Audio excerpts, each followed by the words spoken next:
Manuel Bompard est notre invité. Bonsoir à vous, merci d'être là. Louis de Ragnel est aussi avec nous. Il y a un climat de violence dans cette fin de campagne des législatives. Manuel Bompard, des agressions de candidats, Prisca Thévenot, une candidate du Rassemblement national à La Rochette en Savoie. Est-ce que vous condamnez toutes ces violences et surtout, comment est-ce que vous pouvez vous expliquer ce climat d'exacerbation dans cette deuxième partie de la campagne? À votre première question, je réponds bien évidemment oui. Je crois qu'on est dans une campagne électorale, et dans une campagne électorale, c'est une confrontation des projets, des idées. Mais pas des personnes. Et ça doit rester dans le cadre démocratique. Et j'observe qu'effectivement, il y a eu des situations de violence. Je sais que des candidats de la France Insoumise ou du Nouveau Front Populaire en ont aussi été victimes. Et donc, je pense qu'il faut que cette campagne puisse se dérouler dans le calme jusqu'au bout. Après, oui... Quels que soient les candidats, que ce soit du Rassemblement national, de droite, de gauche. Évidemment, moi, vous le savez, je suis un opposant acharné au Rassemblement national. Je continuerai à l'être, mais je crois qu'il faut mener ce débat, bien évidemment, argument contre argument.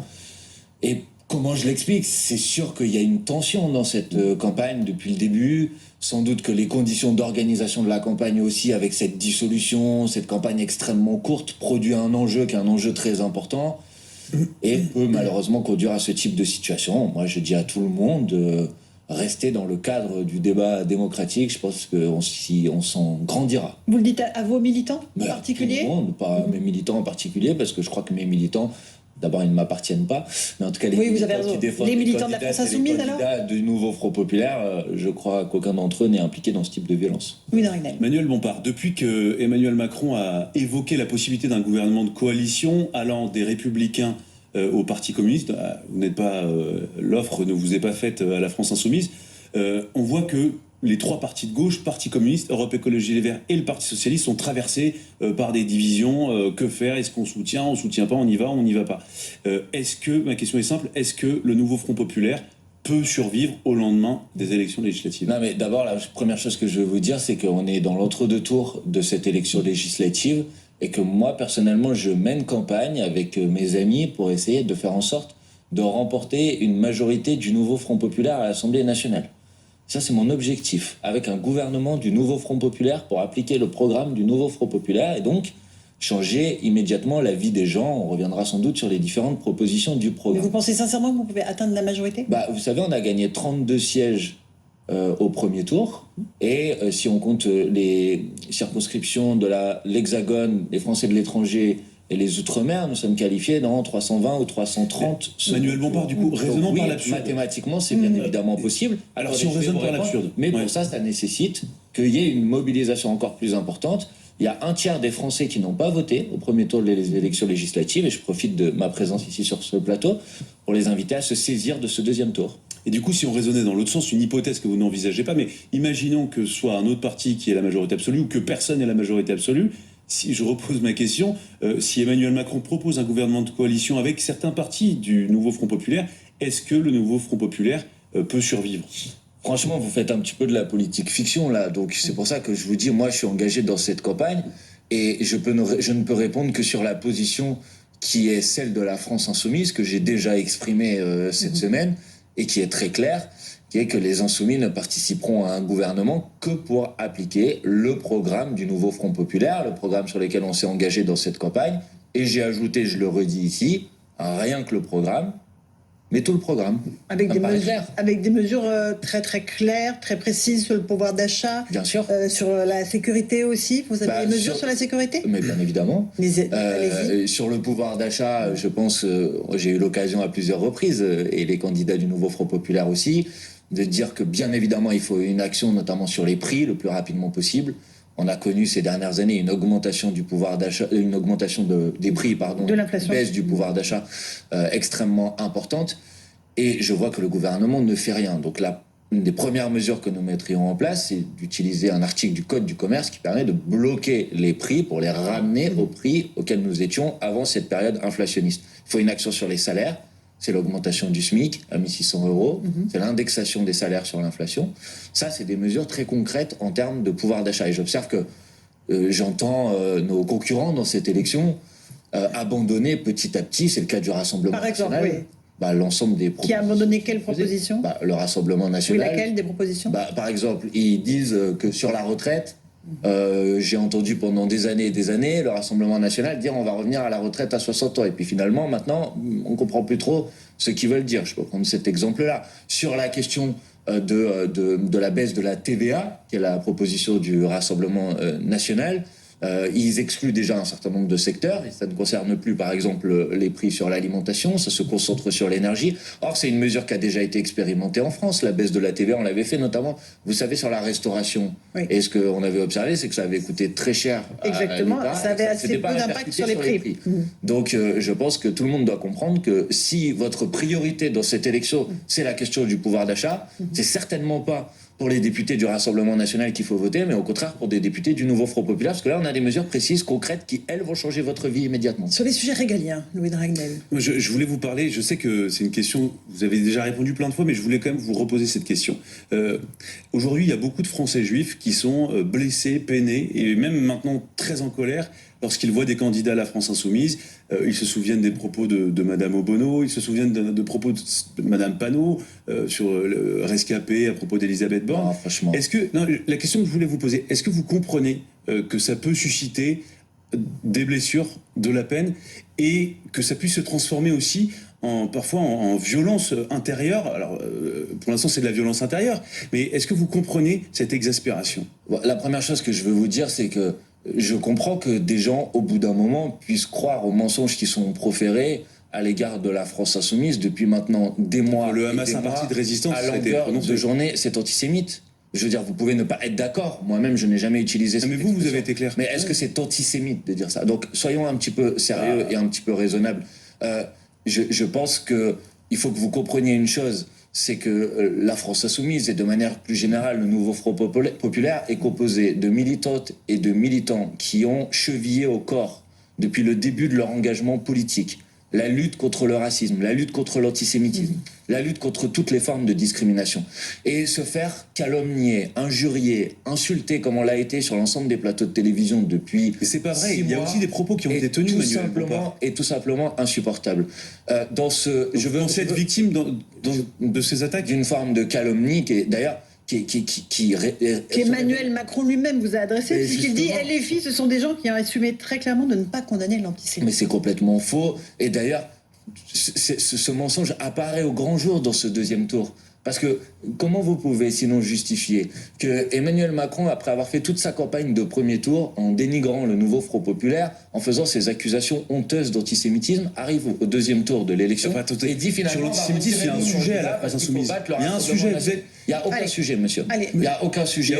Mon engagement contre l'antisémitisme, contre le racisme, l'engagement vos propos sont jamais pointés du doigt. C'est le propos de Mathilde Panot, Madame Obono et bien d'autres. Aucun d'entre eux n'a eu quelque propos antisémites que ce soit. Aucun d'entre eux n'a jamais été... Je vous rappelle que l'antisémitisme est un délit en France, heureusement d'ailleurs, et c'est d'ailleurs la gauche qui a notamment condamné ou mis dans la loi... Il y a eu des convocations par la police quand même. Mais aucun d'entre eux n'a jamais été ni poursuivi pour antisémitisme, ni condamné pour antisémitisme. Donc ça veut dire que ça n'existe pas, si on n'est ni condamné ni poursuivi? Je veux vous dire que les attaques qui sont faites à l'égard de telle ou telle personne de la France insoumise sont tout simplement inacceptables, insupportables, infamantes et mensongères. Mais est-ce que vous êtes conscient que, en fait, s'il n'y avait pas de sujet, il n'y avait pas d'ambiguïté dans les propos qui ont été tenus par certains d'entre vous, pas vous, il n'y aurait pas de sujet. Mais il y a des partis pour lesquels on ne pose pas la question. Vous êtes le seul parti même dans lequel on pose des questions. Et vous pensez que quand un candidat du Rassemblement national fait des blagues sur le gaz et les juifs, c'est bizarre que vous lui posiez pas la question. Bon, on lui pose la question, aucun problème. J'ai entendu un candidat du Rassemblement national en Alsace dire que la phrase de Jean-Marie Le Pen sur le détail de l'histoire, cette phrase complètement odieuse et inacceptable, n'était pas antisémite. Donc, je veux dire aux gens, ne vous trompez pas. On pose les questions de la même manière. Ce qui est le ressort de la question de l'antisémitisme, elle occupe le rejet de l'autre, la haine de l'étranger, elle occupe une place centrale dans le logiciel politique d'une formation politique en particulier. C'est certainement pas de la France insoumise, mais bien du Rassemblement national. Manuel Bompard, aujourd'hui François Ruffin, qui fait partie jusqu'à présent de votre mouvement politique, a annoncé qu'il ne siégerait pas dans votre groupe s'il était réélu dimanche dans sa circonscription de la Somme. Et on va juste écouter les mots qu'il a employés et je vous fais réagir ensuite. On a vécu 3 semaines dures parce qu'on a un boulet. Vous regardez, vous l'avez entendu, quoi. C'est Mélenchon, Mélenchon, Mélenchon, Mélenchon, comme obstacle au vote. J'ai des désaccords qui sont connus, qui sont importants, qui sont profonds avec Jean-Luc Mélenchon. Et donc, il y avait un divorce qui était en cours. Je souhaite que le divorce se passe à l'amiable et que ça se passe pas avec du bruit de vaisselle, d'accord? Mais pour moi, il y a eu un choix d'abandonner les bourgs populaires, d'abandonner les campagnes populaires et de ne pas chercher à unir la France des bourgs et la France des tours. De ne pas chercher à rassembler la France, à la réunir, à rassembler la France du travail, mais au contraire, parfois davantage à la diviser. Et moi, je veux la rassembler. Voilà pour les propos de François Ruffin, Manuel Bompard. Le boulet Mélenchon, c'est un obstacle au vote. Que lui répondez-vous? Bon, d'abord, moi, je veux vous dire, comme je l'ai dit en introduction de cette interview, que moi, je suis engagé dans la campagne avec l'objectif de faire en sorte qu'il y ait un maximum de députés du nouveau Front Populaire qui soient élus dimanche. Et donc, je ne vois pas et je ne comprends pas l'intérêt, et je regrette on occupe en quelque sorte, en raison de ces déclarations, une partie de notre temps de parole à 3 jours du scrutin, à devoir répondre à telle ou telle attaque ou accusation. Je trouve ça vraiment très contre-productif. Néanmoins, Jean-Luc Mélenchon est-il un obstacle au vote, comme le dit François Ruffin de vos rangs, monsieur Bompard? François Ruffin, vous savez. Non, je pose la question à vous. Attendez, je vais vous dire quelque chose. François Ruffin, il y a 2 semaines, il distribuait un tract à Amiens dans lequel il s'affichait à côté de Jean-Luc Mélenchon. Donc, manifestement, à ce moment-là, c'était pas un boulet pour lui. Donc, je dis attention, parce que les responsables politiques qui, Pourquoi il fait ça alors, François Ruffin? Je vais y répondre, je pense, par cette phrase. Attention, parce que les responsables politiques qui, au 2e tour, oublient tout ce qui s'est passé avant et essayent de donner un autre visage ou de donner l'impression que finalement on n'est plus tout à fait le même qu'au 1er tour, en espérant comme cela finalement arriver à remporter le 2e tour de l'élection législative. Je pense que c'est une erreur de faire ça, je ne suis pas d'accord avec. Et je regrette qu'il le fasse, contrairement à ce qu'il dit dans l'extrait, justement en cassant de la vaisselle, parce que s'il voulait pas casser de la vaisselle, le mieux c'était d'éviter d'ajouter à sa décision des propos aussi infamants à l'égard de Jean-Luc Mélenchon que ceux qu'il a tenus. Et qu'est-ce que ça dit? C'est la guerre de succession qui est ouverte pour Jean-Luc Mélenchon? Ben non. François Ruffin dit si j'entends ce qu'il dit, il dit qu'il n'est plus membre de la France Insoumise. Donc oui, mais il y a sans doute l'idée derrière lui de rallier à lui d'autres parlementaires de la France Insoumise. C'est son droit d'essayer. Mais donc j'en déduis qu'il n'est pas candidat à être, au nom de la France Insoumise, candidat à quelque élection que ce soit. Donc Jean-Luc Mélenchon n'est pas un boulet pour vous? Mais pas du tout. Écoutez, enfin franchement, Jean-Luc Mélenchon a fait 22% des voix à l'élection présidentielle il y a 2 ans. Dans de nombreuses zones de France, je pense que nos candidates et nos candidats se sont revendiqués de son soutien et ont eu raison de le faire. Après, on est dans une coalition. Moi, je veux mettre tout le monde à l'aise dans cette coalition. Il peut y avoir des gens qui sont plus ou moins à l'aise avec Jean-Luc Mélenchon, et puis il y a aussi des gens comme moi qui sont plus ou moins à l'aise avec d'autres figures de cette coalition. Par exemple, si on s'est regroupé, je pense que je ne vais pas vous surprendre en vous disant que le fait que François Hollande soit candidat du nouveau Front Populaire, c'est pas spécialement ma tasse de thé, mais néanmoins on a considéré qu'à un moment, dans une période qui était une période particulièrement dangereuse, critique pour l'histoire de France, que tout le monde avait envie de tourner la page du macronisme, mais en même temps qu'il y avait le risque de l'arrivée au pouvoir de l'extrême droite, il fallait être en capacité de se rassembler largement à partir du moment où on le faisait sur un programme clair. Ce programme clair, c'est celui du nouveau Front Populaire, et nous l'avons fait. Et cette coalition, je pense qu'elle a d'autant plus de force aussi qu'elle regroupe des figures qui ne sont pas d'accord sur tout. Voilà, et je trouve ça tout à fait contre-productif, y compris pour le succès de notre coalition, de se livrer à ce type d'attaque les uns contre les autres. Vous avez vu que personnellement, ce n'est pas ce que j'ai fait et je n'en ai pas l'intention de le faire. Manuel Bompard, il y a beaucoup de questions aussi à propos de votre programme sur la sécurité. Beaucoup de problèmes sur le fait que vous voulez désarmer une partie de la police municipale. Et clarifier les choses avec nous, comme ça. Non, mais mais c'est bien que vous me posiez la question. Parce que je sais que le Rassemblement national, Monsieur Bardella... Qu'est-ce que vous proposez? Ah non, mais d'abord, je vais dire quand même que ça serait bien, on parlait du climat de la campagne, qu'on fasse une campagne sur les propositions réelles des uns et des autres. Mais moi, ma proposition, elle est très claire. Mes propositions, elles sont très claires. Elles sont dans le programme du nouveau Front Populaire. Si demain, il y a un gouvernement du nouveau Front Populaire qui dirige le pays, la première chose qui va être faite, c'est de redéployer des effectifs de police de proximité. C'est quelque chose qui a plutôt bien fonctionné. Ensuite, j'assume tout à fait de dire qu'en ce qui concerne la gestion du maintien de l'ordre, c'est-à-dire dans les manifestations, aujourd'hui, pour le maintien de l'ordre en France, on utilise des instruments, des armes, qui sont des armes qui sont dangereuses, qui ont conduit, par exemple, pendant la mobilisation des Gilets jaunes, à ce que des manifestants rentrent chez eux le soir avec un œil en moins ou avec une main en moins. Ils sont déjà plus utilisés en manifestation, mais vous voulez les interdire Non, mais définitivement? il y a l'utilisation d'armes LBD. type LBD, par exemple. Et oui, j'assume de dire qu'on peut faire du maintien de l'ordre autrement. C'est ce que font d'ailleurs de nombreux pays en Europe. Ça se passe pas plus mal que ce qui se passe en France et ça évite de mettre en danger l'intégrité physique et la santé des manifestantes et des manifestants. Mais est-ce que ça Donc irait je au-delà l'assume. le désarmement de la police? Mais certainement pas. On parle précisément des manifestations. Ensuite, bien évidemment que personne, n'a l'intention, je sais pas, de désarmer la police antiterroriste. Enfin, qu'est-ce que c'est que cette histoire? Non, mais là, on parle de la police Tout du le monde quotidien sait. aussi. Enfin, c'est, pardon.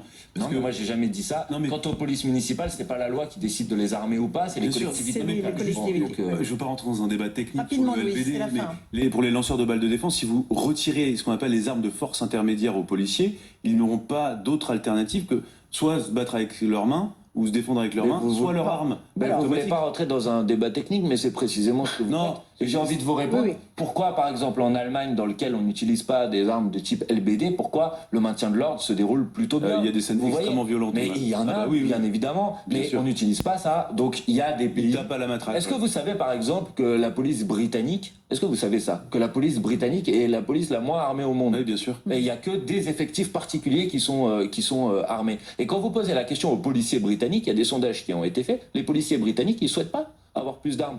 Enfin, ça Donc- dépend quelle police. Non, mais ce que je veux vous Il y a dire, une c'est police qu'il armée la aussi. ne faut pas être démagogique sur ce sujet. Donc oui, bien sûr qu'il faut garantir la sécurité des Françaises et des Français. Pour ça, il faut réinstaller des effectifs de police de proximité. Moi, je crois qu'il faut faire des investissements très importants dans le développement de la police judiciaire. Il faut revenir sur la réforme Darmanin qui a mis en danger la police judiciaire, parce que beaucoup de situations aujourd'hui, trafic de